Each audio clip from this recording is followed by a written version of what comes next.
முக்கிய செய்தி: செந்தில் பாலாஜிக்கு 10 நாட்கள் அவகாசம் வழங்கி உச்சநீதிமன்றத்தில் உத்தரவிடப்பட்டிருக்கிறது. 10 நாட்களுக்குள் செந்தில் பாலாஜி தரப்பு பதிலளிக்க அவகாசம் வழங்கி உச்சநீதிமன்றம் தற்போது உத்தரவு பிறப்பித்திருக்கிறது.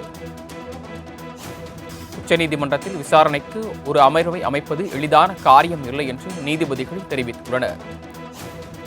செந்தில் பாலாஜி தொடர்பான வழக்கில் அவருக்கு 10 நாட்கள் அவகாசம் வழங்கி உச்சநீதிமன்றம் உத்தரவு பிறப்பித்திருக்கிறது. கூடுதல் விவரங்களை சிறப்பு செய்தியாளர் ஜீவபாரதி வழங்க கேட்கலாம். ஜீவபாரதி, விவரங்கள்.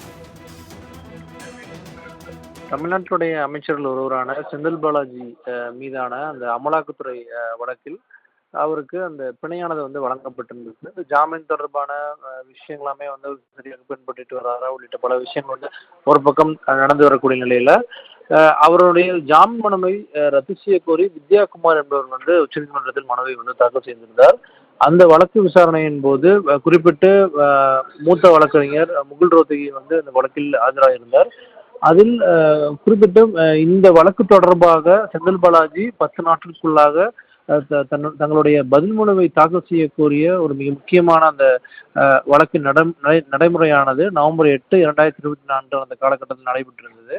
அதன் தொடர்ச்சியாக அடுத்த 10 நாட்களாகவே இந்த பதில் மனு தாக்கல் செய்திருக்க வேண்டும் என்று குறிப்பிடப்பட்ட நிலையில் இதுவரைக்குமே செந்தில் பாலாஜி அது தொடர்பான எந்த விதமான பதில் மனுவையும் நீங்கள் அமைச்சராக தொடர விரும்புகிறீர்களா இல்லையா அப்படிங்கிற அது ஒரு முக்கியமான கேள்வி நீதிமன்றம் எழுப்பியிருந்தாங்க. அதுக்கான பதில் இதுவரைக்குமே தாக்கல் செய்யப்படவில்லை அப்படின்ட்டு நீதிபதிகள் ரொம்ப காட்டமாகவே பேசியிருந்தாங்க.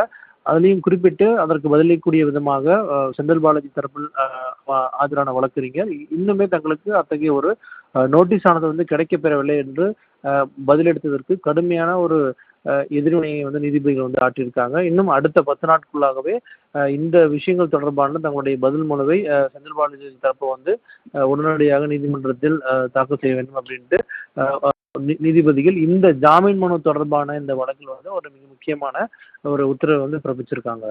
சரவணன்.